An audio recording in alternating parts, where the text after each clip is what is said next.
Hello, everyone. No, I am not in a prison cell. We are going to be suffering through some very dark times in this video, but that's okay because the book we're going to be talking about is very dark, but it's also very brutally good and something very unique that you don't see in the horror world.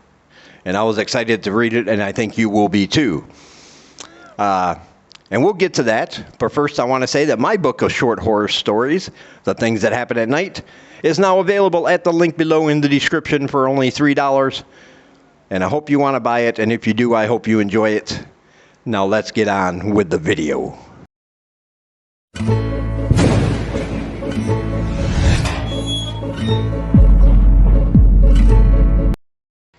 All right. So the book we're going to be talking about today is called The Ghost That Ate Us by Daniel Kraus. And this is about a poltergeist. It's a ghost story. It's a supernatural story. But it's very, very unique and very well told.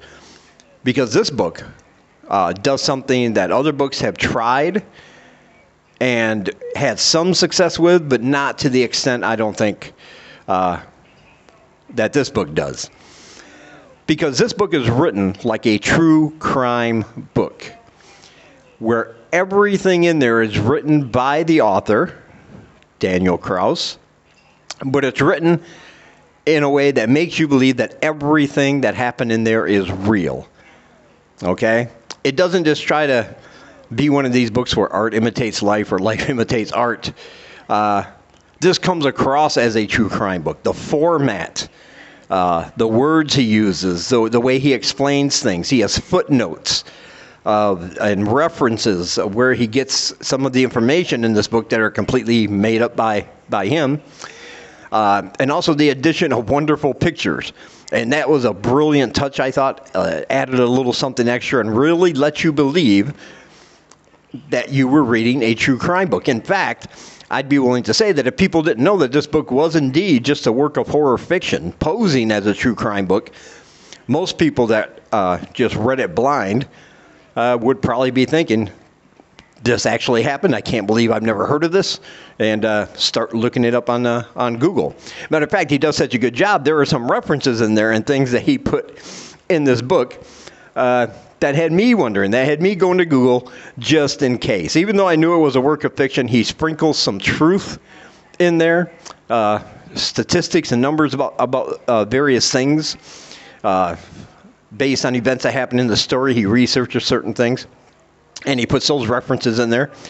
And so there's an amount of truth written in this narrative that just makes you believe everything is happening the way he's writing it, as it was concerning this poltergeist and concerning the events that happened in this place.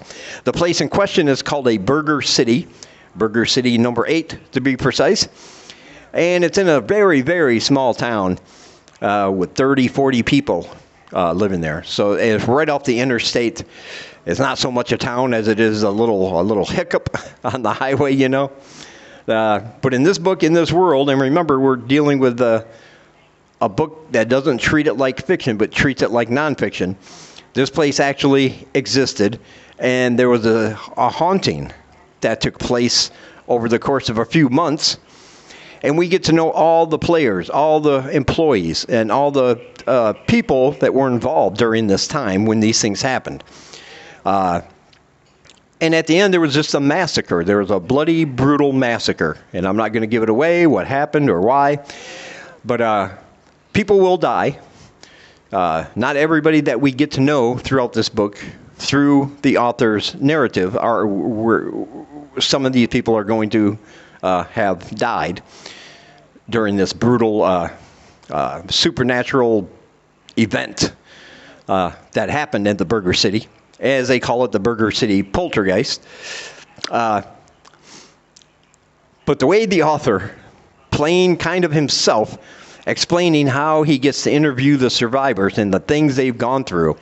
And basically, this event, this haunting that took place and the events that led up from this haunting has affected each of them in different ways. One of them is in a psychiatric hospital. He'll probably be there for the rest of his life, if not in prison, if he's ever declared sane enough to stand trial.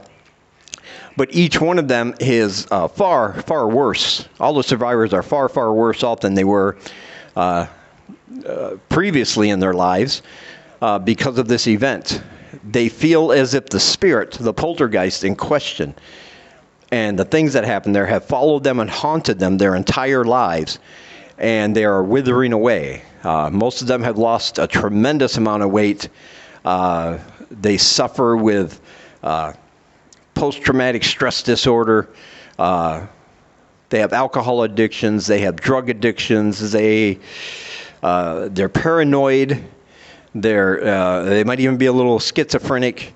But as he goes and interviews all these people for the sake of this book, which, remember, is a true crime account of the events that happened there, reading as nonfiction, he does a beautiful job of letting us know where these people are living, how their lives have been affected, when he got to interview them, little things about their past. We get to hear his description of security camera footage that the general public hasn't seen about this event until up to now, when some of the evidence has been given the Freedom of Information Act, because so much time has passed since the incident. And it will tell the tale in order about what happened on those fateful days, how it started with something seemingly small, and how as this spirit, this ghost, whatever, became stronger, this presence became stronger and stronger. The different things that happened that caused all these people to kind of bond together as one big happy family, even though they're all different. They're mainly young people, of course, working a dead-end job in a dead-end town. But they became bonded. They became friends. But then on one fateful night, the night of the massacre, that all changed, and you're going to read about that, and it's fantastic. It's bloody. It's brutal. But the thing is, the author does not flinch when he's talking about these things. He never backs away from him wanting you to believe that this is a true crime book written by him, and he's got all the sources, he's got all the references, he's got all the knowledge, all the names, dates, times, and everything to prove that this is all a work of nonfiction. And that's what makes it so interesting and so reliably frightening, because sometimes in horror fiction we have to suspend our disbelief, but the way he writes this book about these events leading up to the massacre, you don't really have to spend that much time suspending your disbelief, because it's written in such a way that your mind is already acknowledging that these things have actually happened, and I'm just reading a recount. I'm just reading what has happened through the eyes of somebody who investigated. And it's very, very easy to get lost in this book. And I truly, truly enjoyed it. I didn't know how I was going to feel about that. I've read other books that have tried to do that. This is a true story kind of horror fiction.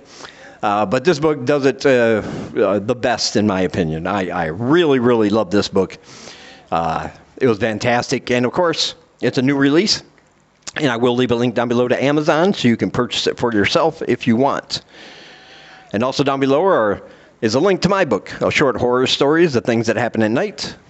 Pick it up, and I hope you enjoy it. And either way, join me on Instagram or Twitter. My links for those are down below, and we can talk about more horror stuff on there. And as always, I want to thank you for taking some of your time, spending it with me, especially under these horrible lighting conditions inside. My apartment does not have good lighting, let me tell you that. And my friend's gone, so I can't go over there and make one. That's a whole different story, though. But anyway, thank you for taking the time and listening. I appreciate it. And until we meet again, keep reading spooky, my friends.